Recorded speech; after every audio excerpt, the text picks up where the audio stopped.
안녕하세요. 40대 후반의 여자입니다. 사회생활을 시작하고 남편을 만나 결혼을 하고 아이를 낳고 보니 벌써 이 나이가 되었네요.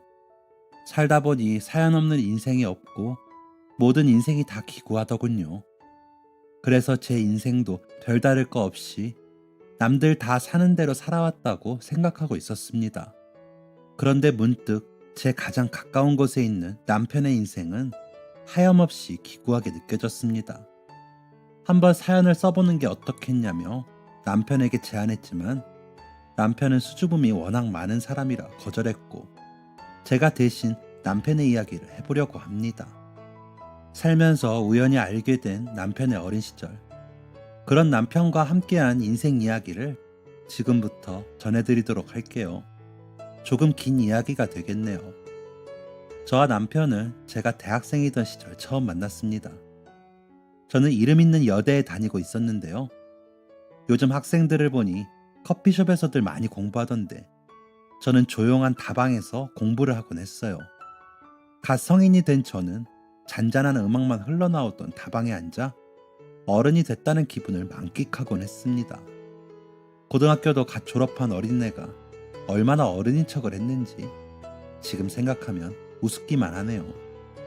남편은 제가 다니던 다방 맞은편에 있는 식당의 종업원이었어요. 항상 다방에서 공부를 하다 그 식당에 가서 저녁을 먹곤 했는데 이런 일상이 반복되다 보니 식당 종업원에게 눈길이 가더군요. 처음엔 너무 평범한 모습에 저런 사람이 있는지조차 몰랐지만 뜨거운 국물을 쏟은 저에게 차분히 차가운 물수건을 가져다 주고 갈아입을 만한 여분의 옷을 가져다 준 것을 보고 마음이 가기 시작했습니다. 그때부터는 다방보다 식당을 많이 갔던 것 같아요. 배가 딱히 고프지 않은 날에는 친구들까지 데려가 밥을 사줄 정도로 끊임없이 식당 문지방을 넘어 다녔습니다.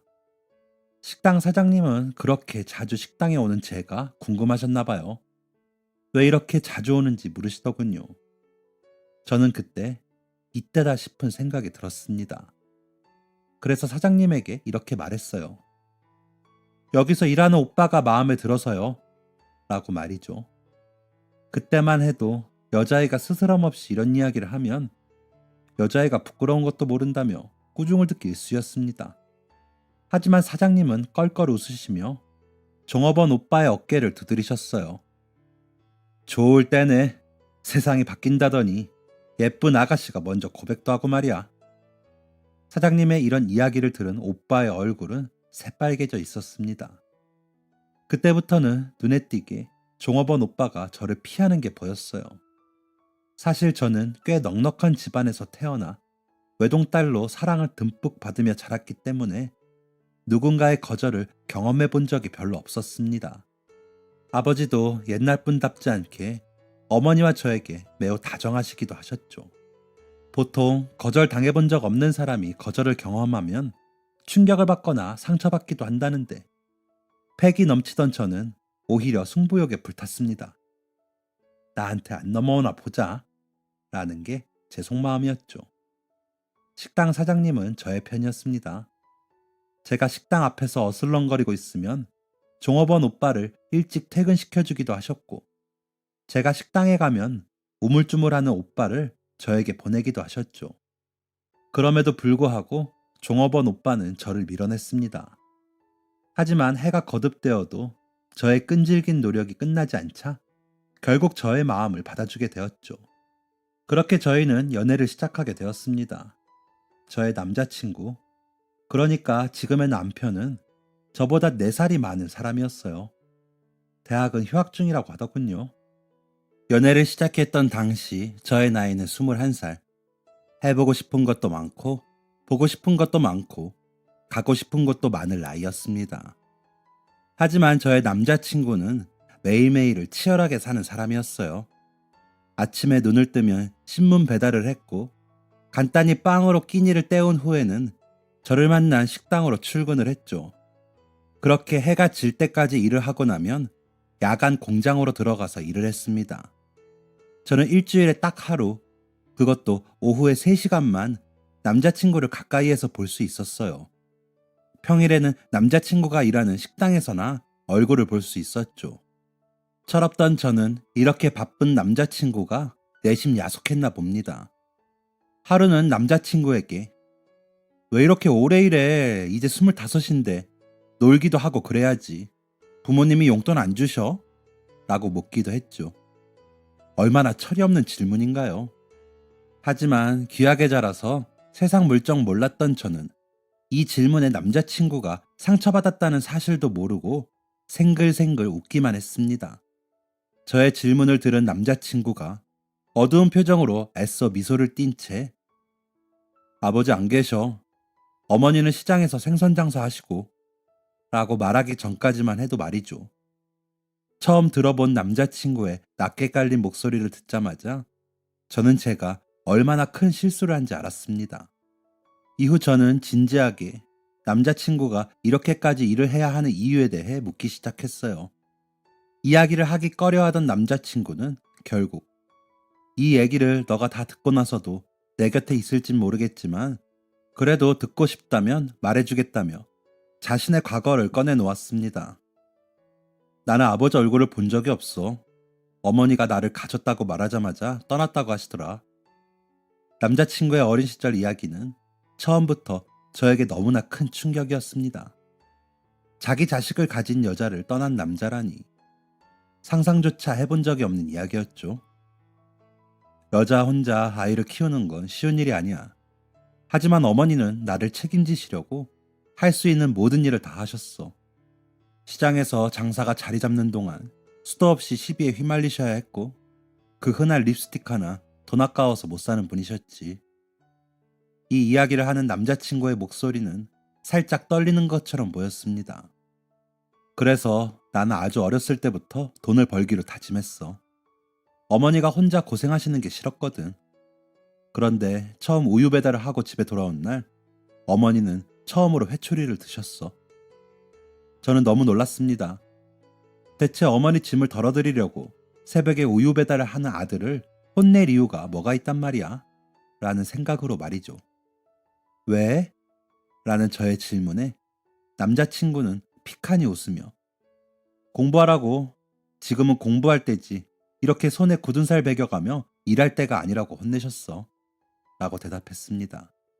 저는 그제야 아 하며 남자친구 어머니의 속마음을 눈치챌 수 있었어요. 남자친구의 어머니는 당장의 생계 유지를 보고 살아오신 게 아니었습니다. 정말 남자친구가 꿈을 찾고 꿈을 이룰 수 있기를 바라셨던 것이죠. 그런데 의아했습니다. 남자친구는 당시 제대로 쉬지도 못하면서 일을 하고 있었으니까요. 일하는 걸 어머니가 그렇게까지 반대하셨는데 지금 일해도 돼? 라는 저의 질문에 남자친구는 어머니는 지금 학교 다니는 줄 아셔. 라고 대답했습니다.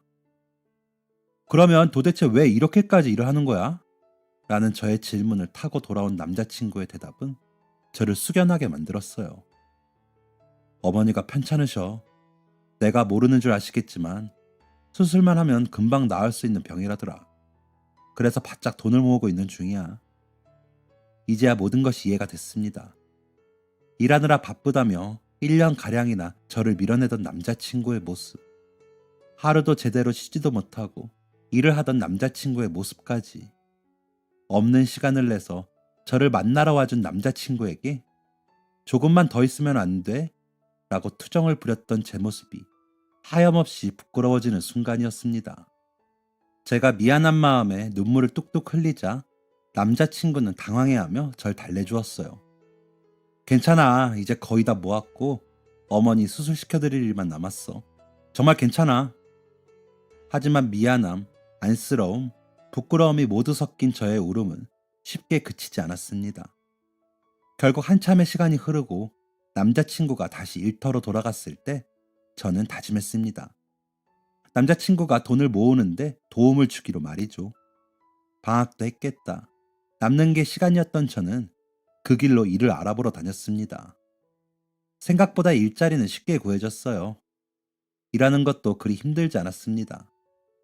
남자친구에게는 일을 한다는 걸 비밀로 한 채 2주 정도가 지났을까요? 생각하지도 못한 곳에서 문제가 터졌습니다. 그날도 아침 일찍 나갈 준비를 하고 있는데 어머니가 저를 불러 세우셨습니다. 방학도 했는데 어디 놀러 가지도 않고 매일 아침마다 어디 그렇게 바쁘게 가? 아침 일찍 나가서 밤늦게 들어오고 이상한 거 하고 다니는 거 아니지? 걱정이 뚝뚝 묻어나는 말투였죠. 저는 어머니의 걱정을 덜어드리고자 나 요즘 일해 라고 당당하게 말해버렸습니다. 이 말이 부모님의 걱정을 더욱 크게 만들 거란 건 생각하지도 못했죠. 거실에서 신문을 읽으시던 아버지는 어머니만큼이나 깜짝 놀라서 되물으셨습니다. 너가 일을 한다고? 저는 이런 반응은 생각하지 못했기 때문에 의아한 마음으로 고개를 끄덕였습니다. 대체 너가 뭐가 부족해서 일을 해? 용돈이 부족해? 그러면 용돈을 올려달라고 말을 하지. 당장이라도 지갑을 열어서 있는 돈을 다 꺼내주실 것 같은 어머니에게 저는 그게 아니다 라고 말할 수가 없었습니다. 거기서 남자친구 도와주려고 돈 벌어요 라고 말할 수는 없었으니까요. 애써 얼버무리고 일을 하러 간 날, 그날은 하필 남자친구와 만나는 날이었습니다. 딸을 걱정하는 마음에 가게로 찾아오신 부모님과 남자친구가 만나기 딱 좋은 상황이었죠. 부모님과 남자친구, 그리고 제가 함께 모인 그 상황은 살얼음판 그 자체였습니다. 남자친구는 정중하게 부모님에게 인사를 드렸지만 부모님의 표정은 풀릴 기미가 보이지 않았어요. 그도 그럴 것이 남자친구는 일을 마치고 바로 온 거라 행색이 다소 추레했거든요. 부모님은 남자친구를 데리고 함께 집으로 가셨고 그곳에서 남자친구의 호구조사를 샅샅이 하셨습니다. 부모님은 두 분 다 계시냐? 아버지는 뭐 하시던 분이었냐? 어머니는 뭘 하시냐? 형제는 있느냐와 같은 질문들이 이어졌죠. 저는 혹여나 이런 질문이 남자친구에게 상처가 될까봐 노심초사했습니다. 남자친구의 가정 형편이 일반적이지 않다는 사실을 알고 있었기 때문이죠. 하지만 남자친구는 덤덤하게 아버지의 질문에 대답했습니다. 아버지는 마지막 질문으로 내 딸이 갑자기 일을 한다는데 그게 자네 때문인가? 물으셨고 이에 남자친구는 아무 대답하지 못하다가 네, 그런 것 같습니다. 라는 말을 남겼죠. 저는 화들짝 놀라며 아니라고 손사래를 쳤지만 제 의견은 받아들여지지 않았어요. 남자친구나 부모님이나 제가 갑자기 일을 할 이유가 전혀 없다는 것을 알고 있었기 때문이죠. 결국 아버지는 남자친구에게 내 딸과 헤어지게 라는 말씀을 남기셨습니다. 남자친구는 그 앞에서 그저 묵묵하게 무릎을 꿇고 고개를 숙일 뿐이었죠. 이후로 저는 외출을 금지당하고 남자친구와 연락할 수 있는 모든 수단과 방법을 차단당했어요. 시집도 안 간 귀한 내 딸 손에 물 묻히게 하는 놈이랑은 절대로 만날 필요가 없다 라는 게 아버지의 말씀이셨죠. 하지만 저는 정말 죄송스럽게도 아버지의 말에 따를 수가 없었어요. 그동안 제가 봐온 남자친구는 누구보다 성실하고 착하고 속이 깊은 사람이었으니까요. 게다가 남자친구는 아버지가 없다며 수많은 놀림을 받았음에도 모난 구석 없이 훌륭히 자란 사람이었습니다. 하지만 아버지에게 이런 설득은 쓸모없는 것이었어요. 차라리 내가 일을 도와주겠다고 하지만 않았어도 라며 매일을 후회로 살던 중 남자친구가 찾아왔습니다. 당연히 남자친구는 문 앞에서 쫓겨났지만 남자친구의 목소리를 듣고 뛰쳐나온 저 때문에 남자친구는 집 안으로 들어올 수 있었어요. 오랜만에 만난 남자친구는 매우 야위어 있었습니다. 저 또한 마찬가지였죠. 눈물을 글썽거리는 남자친구의 손을 잡고 그대로 도망가 버릴까도 생각했지만 그 마음은 꾹 억누른 채 부모님 앞에 앉았어요. 남자친구의 손에는 작은 상자가 있었고 그 안에는 낡은 수첩 여러 개가 섞여 있었습니다. 남자친구는 무슨 일로 왔는지 드러나 보자는 듯이 앉아 계시는 아버지에게 대뜸 손에 있는 상자를 밀어 넘겼습니다. 이게 뭐냐는 아버지의 눈빛에 남자친구는 이렇게 말했습니다. 제가 아버지 없이 홀어머니 손에서 자랐기 때문에 많이 걱정하시는 거 압니다. 수연이보다 많이 부족한 것도 사실이고요. 또 집안 차이가 많이 나는 것도 잘 알고 있습니다. 하지만 제가 아버지 없이 자랐어도 여기까지 성장할 수 있었던 건 순전히 제 어머니 덕입니다. 그 수첩을 봐주세요. 그 내용에 제가 살아온 길이 담겨 있습니다.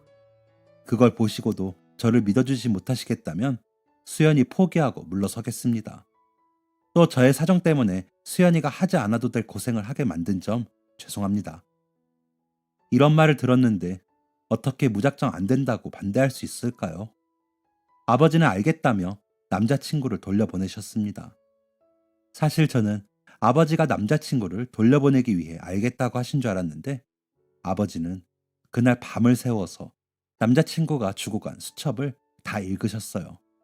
그러고는 아침이 되자 절 부르시더군요. 수연이 너는 이거 읽어봤니? 저는 고개를 가로저었습니다. 아버지는 나보단 너가 읽어둬야 할 거다. 다 읽으면 그 청년 부르렴. 이라고 말씀하셨어요. 뭐지? 왜 갑자기 집으로 부르라는 거지? 뭔가 심경의 변화가 생기셨나? 라는 생각으로 기분이 살짝 들떴던 저는 손에 집히는 수첩 하나를 펴자마자 먹먹해지는 감정을 숨길 수 없었습니다. 그 수첩은 국민학교 5학년 때 남자친구가 쓴 일기장이었습니다. 그곳에는 이런 내용이 담겨 있었어요. 9월 16일 날씨 맑음. 오늘은 가을 운동회가 있는 날이다. 어머니는 못 온다고 하셨는데 와주셨다. 앞치마를 맨 채 달려오는 어머니가 내 눈에는 선녀처럼 예뻤는데 친구들은 비린내가 난다며 놀린다. 흠씬 혼내주고 싶었지만 참았다. 어머니가 싫어하니까. 정갈하게 꾹꾹 눌러 쓴 글씨는 국민학교 5학년의 것이라고 보이지 않았습니다. 저는 다음 일기장 내용에서 눈물을 쏟을 수밖에 없었어요. 날짜상으로 남자친구가 중학교 2학년 때의 일기였습니다. 3월 12일 날씨 흐림. 중학교 2학년이 된다고 하면 우유 배달을 시켜준다길래 이날만을 기다렸다. 들뜬 마음으로 우유 배달을 하러 가니까 주인 아저씨가 진짜 왔네, 징하다 라는 표정으로 나를 보고 계셨다. 떨떠름한 아저씨의 표정을 뒤로하고 완벽하게 우유 배달을 마치고 집에 들어갔는데 어머니는 출근 준비 중이셨다.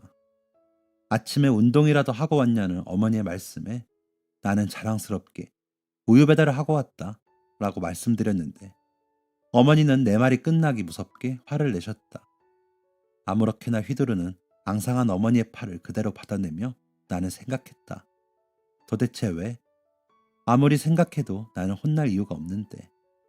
억울했던 나는 처음으로 어머니에게 큰 소리를 내며 어머니 혼자 일하는 게 너무 힘들어 보여서 저도 일하려고 한 건데 그게 왜요? 라고 소리쳐 버렸다. 이 말이 내 목구멍에서부터 터져나오자 어머니는 결국 눈물을 보이셨다. 그러니까 엄마가 일을 하는 건 당연한 건데 너가 무슨 잘못이 있어서 일을 하냐고 라며 주저앉으시는 어머니의 모습을 나는 아마 평생 잊지 못할 거다. 저는 차오르는 눈물을 닦아내며 다음 장으로 일기를 넘겼습니다. 3월 13일 날씨 비가 온다. 공부할 거다. 공부로 성공해서 우리 어머니 호강시켜드리고 고기 반찬도 마음껏 먹을 거다. 3월 14일 날씨 여전히 비. 내가 일찍 일을 해야겠다고 생각한 계기는 분명하다. 어머니는 가장 친했던 연희 아줌마를 만나기 전 화장품 가게에 가서 한참을 고민하셨다. 내 가작값 정도밖에 안 되는 립스틱을 살지 말지를 고민하셨던 거다. 그날 어머니는 결국 립스틱을 사지 않으셨다. 어머니는 립스틱 하나 없이 약속을 다녀오셨지만 얼굴은 누구보다 환해 보였다. 왜냐하면 연희 아줌마가 이거라도 바르고 다녀라라며 자신이 쓰고 다니던 립스틱을 어머니에게 선물했기 때문이다. 남이 쓰던 반도 안 남은 립스틱 하나에 소녀처럼 좋아하던 어머니를 보니 꼭 내가 어머니를 그렇게 만든 것 같아 속이 쓰렸다. 그래서 그날은 일기를 쓰지 않았다. 일기 속 저의 남자친구는 너무 어린 나이에 어른이 되어 있었습니다. 한 장 한 장, 한자도 빠짐없이 모든 일기장을 읽은 저는 눈이 퉁퉁 부은 채로 남자친구에게 찾아갔습니다. 그렇게 남자친구의 손을 잡고 집으로 들어갔을 때 아버지는 저와 남자친구와의 관계를 인정해 주셨습니다. 여전히 못마땅한 게 투성이지만 한번 믿어보겠다는 조금 뒤끝이 구린 말도 함께 덧붙이면서 말이죠. 그 다음으로 저는 남자친구의 어머니를 찾아뵀습니다. 그동안 남자친구의 어머니는 수술을 받으셨고 다행히 회복 중이셨어요. 어머님은 저에게 끊임없이 미안하다는 말을 반복하셨습니다. 내가 이렇게 못나서 괜히 두 사람 만나는데 방해만 되고 미안해. 어머님이 전혀 미안해 하실 일이 아니고 부모님도 잘 허락해 주셨다고 이야기했음에도 어머님의 사과는 계속되었습니다. 저는 그런 어머님을 겨우 진정시킨 후 남자친구를 데리고 병원 밖으로 나갔습니다. 그리고 처음 마음을 고백했을 때처럼 말했습니다. 나랑 결혼하자 라고 말이죠.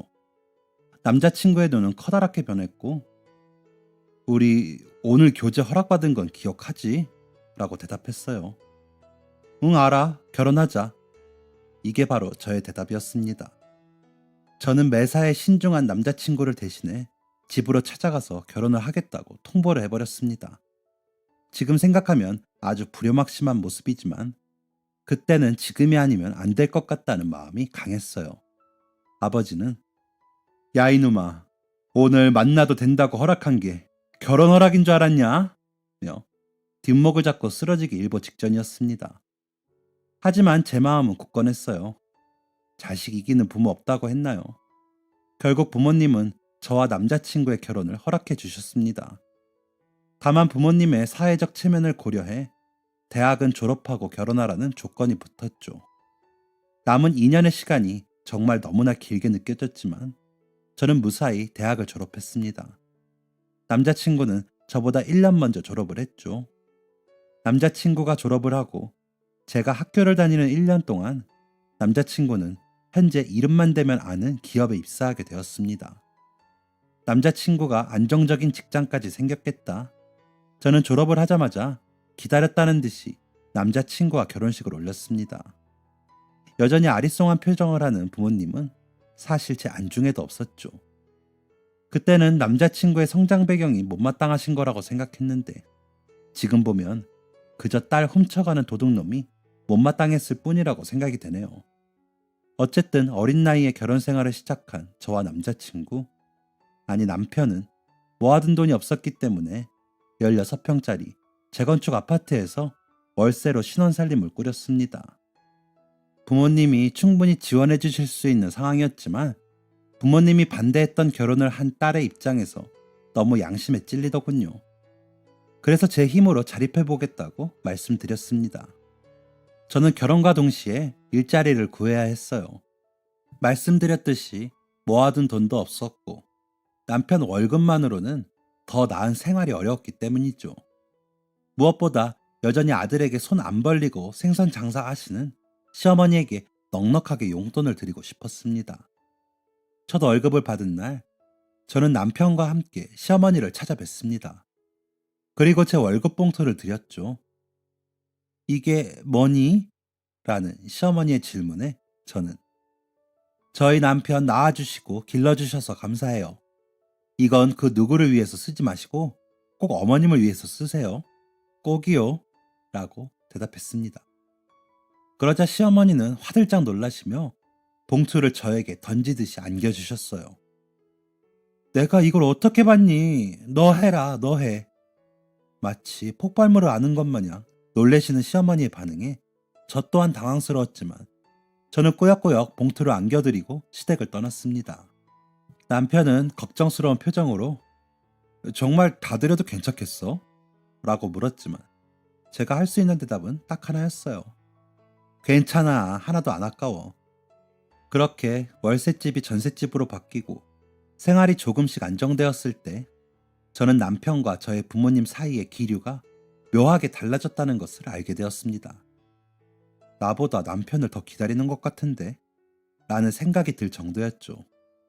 그 뒷배경에 남편의 노력이 있었다는 건 제가 첫 아이를 가지면서 알게 되었습니다. 진통도 심하지 않았고 초산치고 빠르게 아이를 낳았던 저는 회복도 빨랐어요.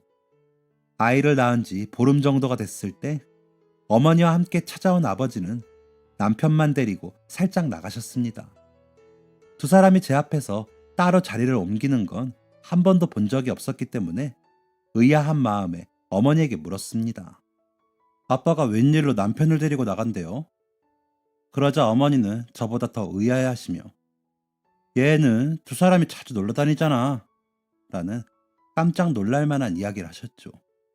너무 놀라 어떻게 된 일인지 어머니에게 여쭤보니 남편은 결혼을 준비하던 때부터 아버지의 낚시를 따라다녔다고 합니다. 저는 정말 상상조차 하지 못했어요.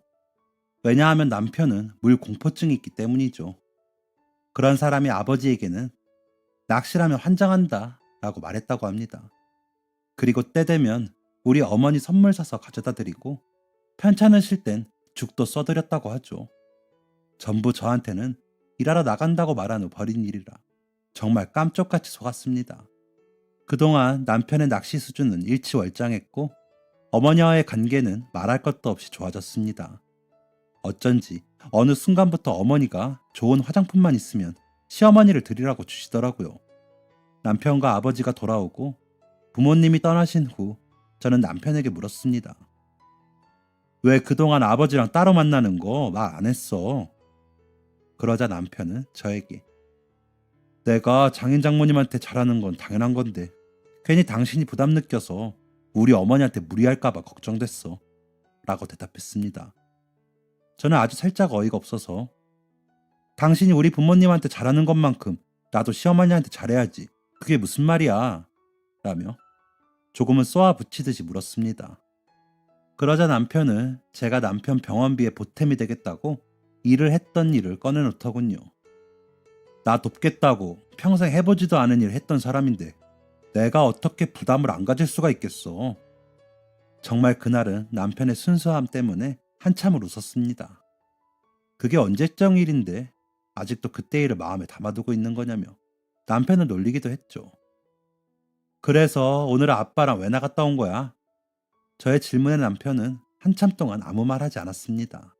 나한테 말하지 못할 비밀이라도 있나 싶어서 남편을 바라만 보고 있는데 남편은 제 눈치를 살피다 입을 열었습니다.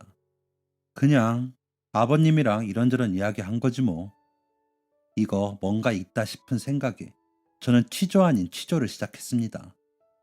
그러자 결국 남편은 아버지와 어떤 대화가 오고 갔는지 순순히 대답했어요. 남편의 입에서 흘러나온 이야기는 제 마음을 조금 무겁게 만들면서도 조금은 가볍게 만들어 주었습니다. 아이가 태어났잖아. 그렇지, 아주 예쁜 아들이지. 아들이 태어나서 부모가 된 기분이 어떻냐고 물어보시더라고. 그래서 뭐라고 했어?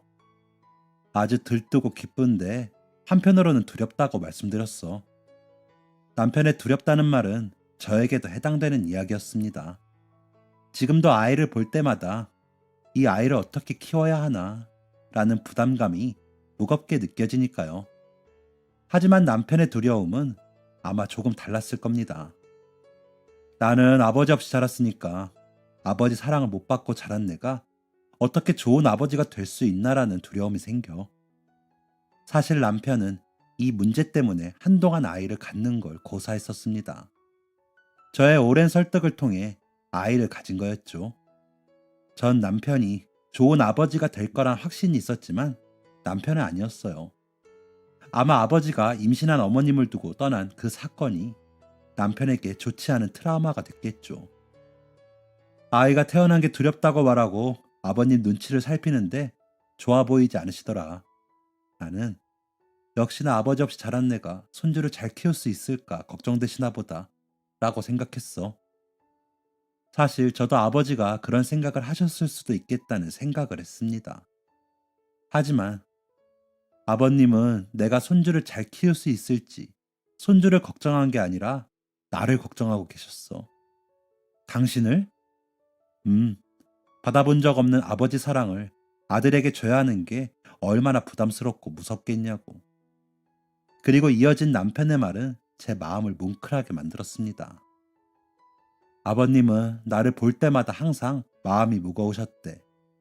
나는 항상 아버님을 친아버지처럼 생각하고 행동하는 것 같은데 아버님은 나를 친자식처럼 대해주지 못하는 것 같아서. 확실히 저희 아버지는 결혼한 자식 내외에게 어느 정도 선을 그으시는 분이었습니다. 결혼하면 각자 가정에 충실해야 한다면서 말이죠. 그런데 나는 한 번도 아버님이 나한테 차갑게 대한다고 느끼지 않았어. 지금으로 충분했는데 그렇게 말씀하시니까 몸둘 바를 모르겠더라. 그래서 정말 괜찮다고 말씀드렸더니 아버님은. 남편은 말을 잇지 못했습니다. 목이 메는지 한참을 고개를 떨구고 있었죠. 저는 조용히 남편의 어깨를 두드려주며 기다렸습니다. 남편은 마음이 조금은 진정됐는지 말을 이었어요. 나한테 친아버지, 친아들처럼 대하지 말고 그냥 아들 하라고. 아버님이 내 아버지가 되어주시겠다고 그렇게 말씀하셨어. 이 말을 끝으로 눈물을 한 방울 흘린 남편의 눈물을 닦아주며 그럼 당신 아버지 생겼네? 라고 말해주었습니다. 그 이후로는 두 사람 안중에는 제가 없었어요. 아무리 예쁜 손주를 데려가도 아버지의 시선은 남편에게 고정되어 있었죠. 하루는 나를 잡고 아버지에게 가서 물었습니다. 아무리 사이가 잘한다고 해도 그렇지 어떻게 손주한테 눈길 한 번 안 준담? 제 질문을 들은 아버지는 품에 아이를 안아들고 말씀하셨어요. 내가 언제 손주한테 눈길 한 번 안 줬다고 그래? 우리 사위 예쁘지? 자기 할 일 척척 해내고 너한테도 잘하고 어찌 그렇게 잘 컸나 신기할 따름이야. 그런데 예쁘다고 다 예쁠 거라 생각하면 오산이야. 예쁜 사람일수록 숨겨둔 상처 하나 있는 법이다. 그리고 그 상처는 아무리 사랑하는 아내여도 보듬어주기 힘들 수 있어. 우리 사위는 아버지에게 받은 상처가 있지. 그건 아버지만이 치료해줄 수 있는 거야. 아버지의 이야기는 설득력이 있었어요. 확실히 제가 아무리 당신은 좋은 아버지가 될 거다 라고 이야기해도 아버지로부터 좋은 아버지의 모습을 배우는 것만큼 효과가 있진 않겠죠. 아버지는 이어서 이렇게도 말씀하셨습니다. 그리고 내가 보여준 아버지의 사랑이 누구한테 흘러가겠니? 바로 요 녀석한테 흘러가는 거지. 품에 안은 아이의 코를 살짝 건들며 웃으시던 아버지는 시간을 확인하고는 황급히 아이를 저에게 넘기셨습니다. 아이고, 오늘은 너무 중요한 날인데 이걸 까먹었네. 수연아, 어서 가라. 저는 얼굴에 물음표를 띄고 물었습니다. 지금 시간이 몇 시인데 무슨 일이길래 그러세요? 제가 묻자 아버지는 우리 사위랑 술 한잔 하기로 했다 라며 웃어 보이셨습니다. 저는 네? 라고 소리치며 매우 깜짝 놀랐어요. 어머니에게 찾아가서 엄마, 아빠 오늘 술 마신다는데 그거 알고 있었어요? 라고 물었고 어머니는 너 아기 가졌을 때부터 얘기했었지. 근데 그게 오늘이라니? 라고 대답하셨습니다. 제가 이렇게 놀란 이유는 따로 있었어요. 일단 아버지는 오래전 금주를 선언하셨습니다. 그 이유는 아버지가 회식 자리에서 술을 먹느라 제가 태어나는 날에 못 오셨기 때문이죠. 일자리에서 술 먹는 거 충분히 있을 수 있는 일이지만 아무 연락도 못 받고 고주망태가 되었다는 건 질책받을 만했습니다. 그때 아버지는 이리저리 끌려다니며 한 소리를 들으셨다고 하죠. 그런데 그 당시 가장 속상했던 건 아버지였다고 해요. 하나뿐인 딸내미가 태어나는 장면을 놓친 거니까요. 어릴 적 아버지는 제 배꼽을 볼 때마다 아버지가 잘랐으면 이것보다 예쁜 배꼽 나왔을 텐데 라며 한탄을 하곤 하셨죠. 그 아쉬움은 결국 아버지의 금주 선언으로까지 이어졌습니다. 내가 술 때문에 자식이 태어나는 것도 못 봤으니 다시는 술을 먹지 않겠다. 기한은 바로 제가 자식을 낳을 때까지였죠. 아버지는 정말 그 약속을 지키셨습니다. 회사 생활을 하며 술을 먹어야 하는 상황이 수도 없이 많았을 텐데 그럼에도 불구하고 술은 입에도 대지 않으셨어요. 자연스럽게 친구분들과도 조금씩 멀어지셨죠. 그렇게 자신과의 약속을 끝까지 지키신 아버지는 제가 아이를 출산하는 모든 시간 동안 함께 계셨습니다. 분만실에 들어가는 순간까지요. 그렇게 악착같이 술을 끊으셨던 아버지가 술 한 잔 하신다니 감회가 새로웠습니다. 남편에게는 아무 이야기 듣지 못했는데 아마 아버지가 직접 말하기 전까지 비밀로 해달라고 말씀하셨겠죠. 그렇게 남편과 술을 한 잔 한 다음 날부터 두 사람은 둘도 없는 술 친구가 되었습니다. 오랫동안 술을 마시지 않았던 탓에 아버지는 술을 잘 못 드십니다. 남편도 술을 잘 못하는 사람이니 두 사람은 정말 환상의 짝꿍이죠. 현재로 돌아와서 10년 전쯤이었나요? 우리 가족에게는 좋은 일이 하나 생겼습니다. 월세방에서 시작해서 전셋집을 전전하던 저희 가족에게 드디어 자가가 생긴 것이죠. 저는 이 기쁜 소식을 저희 부모님이 아니라 시어머니에게 가장 먼저 알렸습니다. 어머니, 저희 집 샀어요. 라는 제 말에 시어머니는 펑펑 우시며 그래, 너희 알뜰하게 살더니 그럴 줄 알았다. 라고 말씀하셨죠. 내가 한평생 내 집 없이 살아서 내 아들도 집 없이 살다 가면 어떻게 하나 걱정했는데 고맙다. 고마워. 이렇게 말씀하시는 어머님의 얼굴은 한결 가벼워 보였습니다. 어머님과 한참 시간을 보내다 집으로 돌아가려고 하는데 어머님이 제 손을 잡으셨어요. 이거 가지고 가라 라며 저에게 건네주신 건 통장이었습니다. 이게 뭐예요 어머님? 이라고 말하며 통장을 열어보자 통장에는 2월 수연, 3월 수연, 4월 수연이라는 글씨가 입금 내역과 함께 찍혀 있었어요. 저희 부모님은 노후 자금이 필요 없으시기 때문에 저는 항상 제 월급의 반을 어머님께 드렸었습니다. 그 돈으로 노후 대비도 하시고 편하게 사시라는 마음이었어요. 그런데 어머님은 그 돈을 모두 모으고 계셨던 거예요. 첫 월급을 받은 날 월급 전부를 드렸던 것도 그대로 넣어두셨더라고요. 어머님, 이걸 그대로 모아두시면 어떡해요. 어머님 쓰셔야죠. 라며 글썽이는 저에게 어머님은 말없이 웃으시며 어깨를 쓰다듬어 줄 뿐이셨어요. 그날 집으로 돌아온 저와 남편은 진지하게 어머님을 모시는 걸 고민했습니다. 부모님께도 말씀드리니 너무 잘한 선택이라며 칭찬해 주셨고요. 사부인 적적하실 텐데 모시고 살면 너무 좋지. 조금 늦은 감도 없지 않다. 라는 어머니의 말을 듣자마자 저는 남편을 데리고 시댁으로 향했습니다. 시어머니는 함께 살자는 저의 말에 손사래를 치셨지만 며칠 동안 시어머니를 찾아뵈며 설득하는 저희의 고집을 꺾진 못하셨습니다. 지금 보니 저는 늘 부모님들에게 고집만 부리는 것 같네요. 어쨌든 남편과 저, 아이, 그리고 시어머니까지 저희 네 식구는 오늘도 행복하게 살고 있습니다. 아, 아들은 성인이 돼서 따로 살고 있으니 빼야 할까요? 저의 사연은 여기까지입니다. 제 사연을 읽어주셔서 감사해요. 모두들 가족들과 행복한 하루 보내시길 바랍니다. 안녕히 계세요. 지금까지 사연 들어주셔서 감사합니다. 사연이 재밌으셨다면 구독과 좋아요를 눌러주세요. 감사합니다. 안녕히 계세요.